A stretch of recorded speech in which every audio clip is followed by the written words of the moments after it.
Nostalgic America in 1964 with a 16-year-old boy and girl. Our high school was a massive 4-story building, it serving for both Oak Park and River Forest. No wonder I had hardly seen Joanne there before, but now she was ever present as a glowing spark.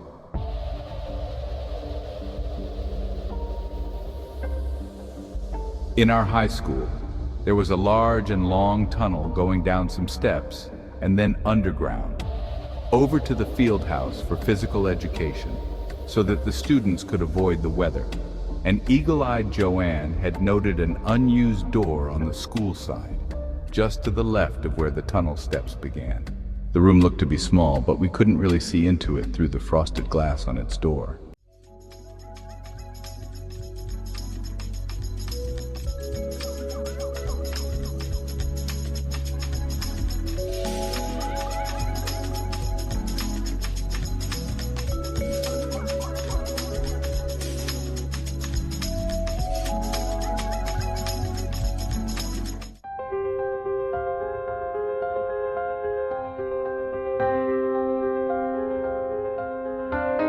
We went around outside to look through its dusty windows, seeing not very much but noting some outlines of desks. Perhaps most of the classroom had been sacrificed to the creation of the tunnel entrance, yet near half of it seemed to remain. We kept an eye on it for days, but no one ever opened its locked door, not even janitors during, before, or after school. This we knew all the more since we had put a thread across the door at its frame, up above, it not having been disturbed. So it and its door had become long forgotten, its entrance even sitting there in plain sight, but not even having a number on it or above it. The door looked ancient, it no longer matching those of the other classrooms. A new secret place for us? We each had an honor study hall during the same period, which meant that we didn't have to be in it, and so we could be in the halls after the bell rang, presumably on the way to the library or the labs.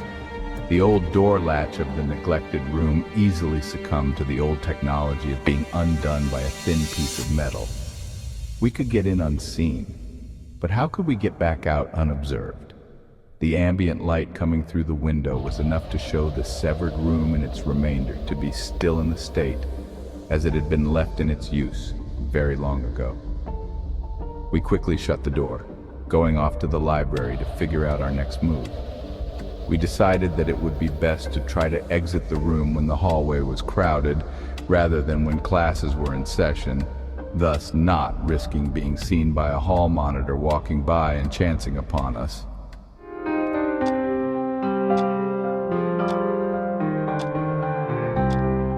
We went in for a real good look the next day. It was an educational tomb covered with dust and was much more interesting than Peabody's tomb. Shock! A calendar left hanging on the wall said that the year was 1937. The vase-like wastebasket full of crumpled sheets of paper had not even been emptied, and all of the dust was unmarked. There was writing on the blackboard, the news of the 30s. A shelf contained old books, some of which were probably valuable, so we made a list of them for Joanne's mother to analyze.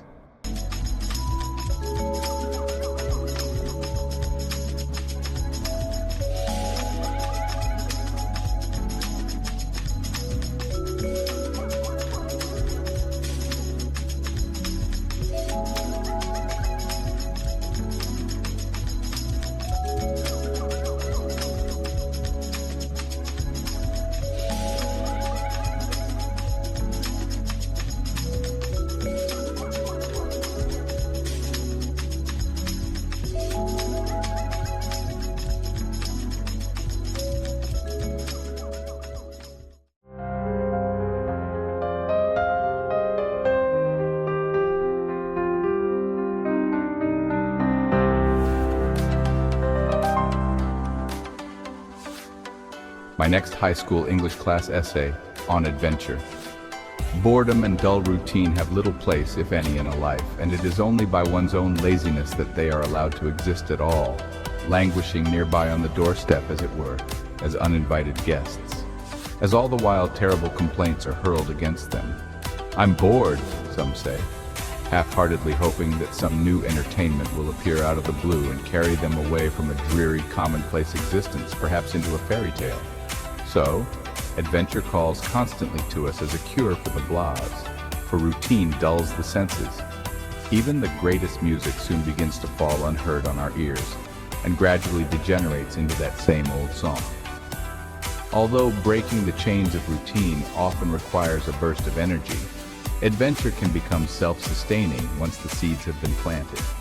Yes, initially some hard work must be applied, since adventuring is not every day free and easy in this world, but remember that before all realized realities must come the dream, the creative vision, the attitude, and the outlook that will bring adventure into one's life.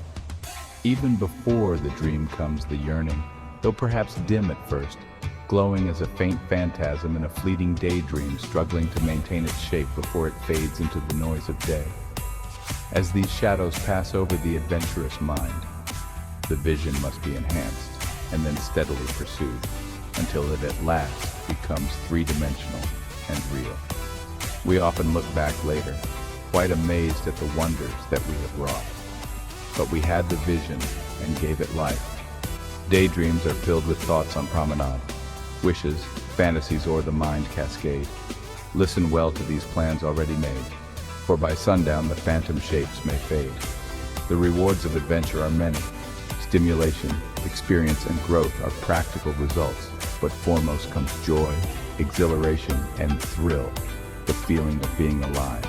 Who has not known the adventure of walking to school alongside a stream, dallying here and there, then crossing over the water on a log, nearly slipping off, but catching oneself at the last instant while skipping a heartbeat? Who has not known the electricity of the first kiss at summer camp, or of the reading or writing of a great poem or story while basking warm and cozy in the winter sunshine, or the thrill of a job well done? If we no longer know such things, then perhaps now is the time to stop worrying about getting our hair messed up. It's all a matter of style, purpose, and vision.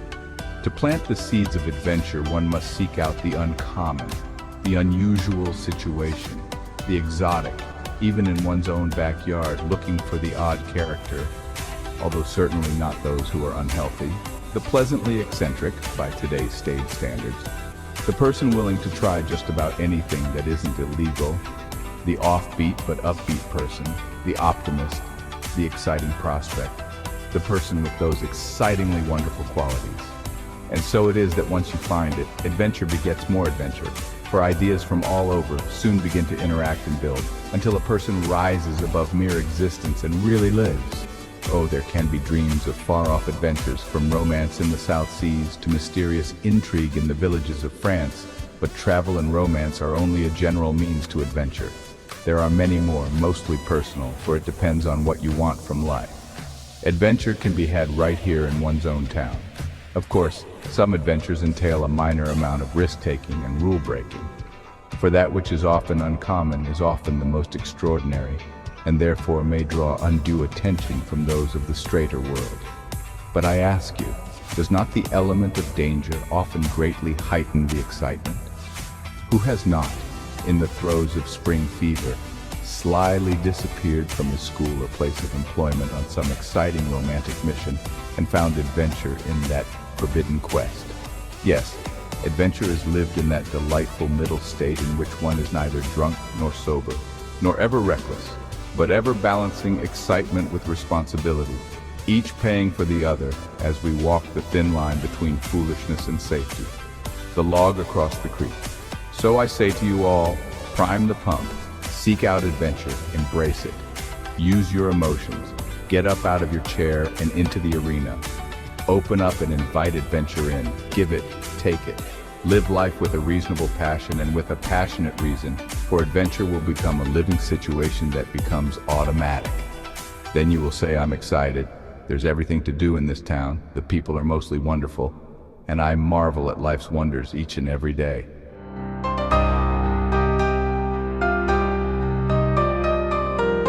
The next day we found something in the old and secret classroom from 1937. There was a shelf with some old rocks and bones, and we had found this in the wastebasket of the old classroom. This part was typed, Theophilus, Patriarch of Alexandria, is also the patron saint of arsonists. As Christianity slowly strangled the life out of classical culture in the 4th century, it became more and more difficult to be a pagan.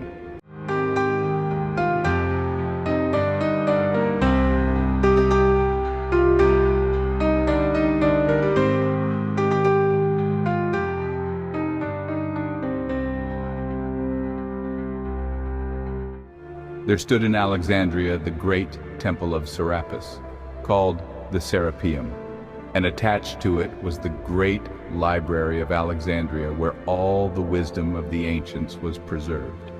Now Theophilus knew that as long as this knowledge existed, people would be less inclined to believe the Bible, so he set about destroying the pagan temples.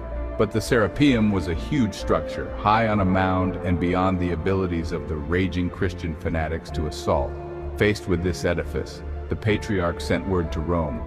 There the Emperor Theodosius the Great, who had ordered that paganism be annihilated, gave his permission for the destruction of the Serapeum. Realizing they had no chance, the priests and priestesses fled their temple and the mob moved in.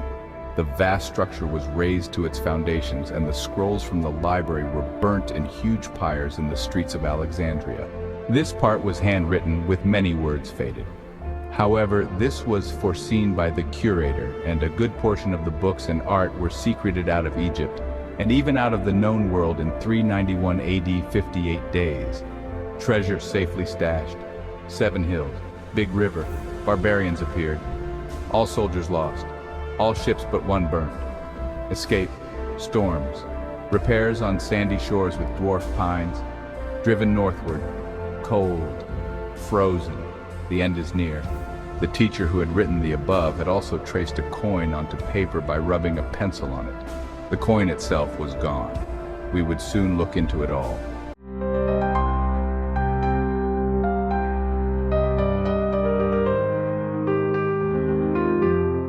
We had begun cleaning up the old classroom during our quest to find more clues.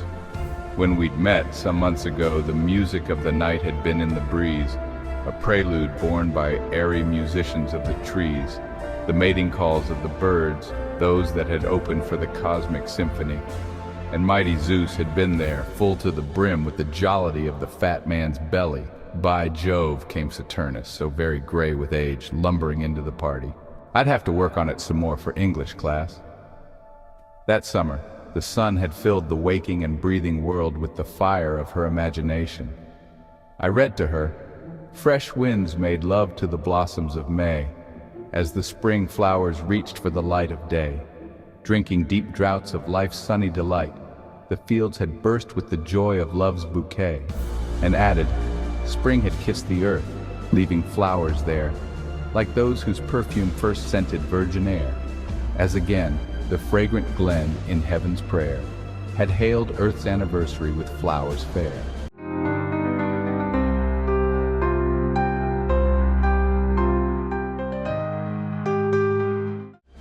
And now the season was leading to deep autumn. In a month, the chrysanthemums would drink the mellow day as the falling petals carried the light away. The autumn fog would enswirl, and that mist would upcurl. Into the nothingness of winter, the wisp would slowly unfurl.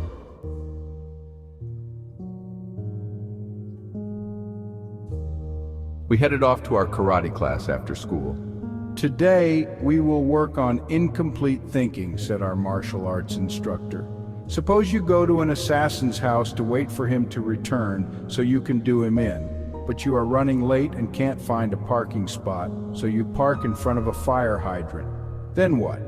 Hope for the best, one student responded. That could turn out for the worse, replied the instructor, for it will look odd and the target will note it. Plus, he may even feel the hood and find that the engine is still warm. Besides, your car is not one that is of the neighborhood. The assassin may then even sneak up on your associate, who is watching the house from the outside while you are in it, and take him out. All this from bad parking planning. Park far away and walk? Asked another student. Even if we're running late? Now you're getting it, and don't be late. Yeah. And don't wait at their house, it could have sensors or be booby-trapped. Okay. Good now, another quandary. Suppose you and your associates are protecting someone from attack in a hotel room. How do you deploy? We would have people in the room, plus in the 2 adjacent rooms and also those across the hall.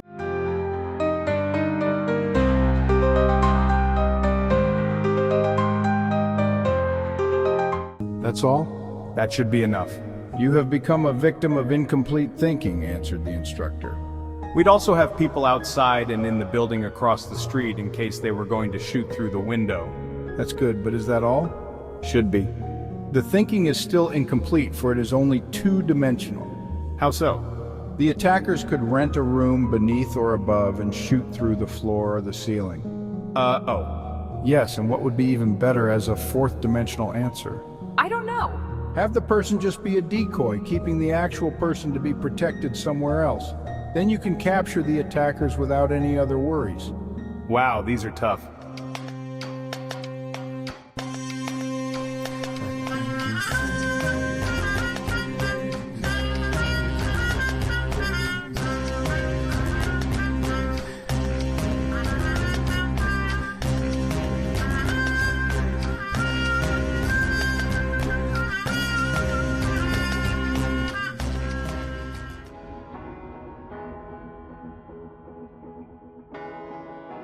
In these days, on the house's steps still rested newspapers and the sturdy rounded bottles of milk, compliments of Elsie the cow, truly a vision from the grazings of childhood in which we were now teenagers.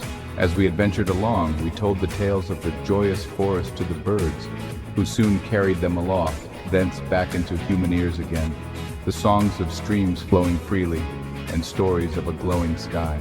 The birds were, as a species, never deeply known, but seemed to share a special closeness with us, which we knew and felt and saw as kinship.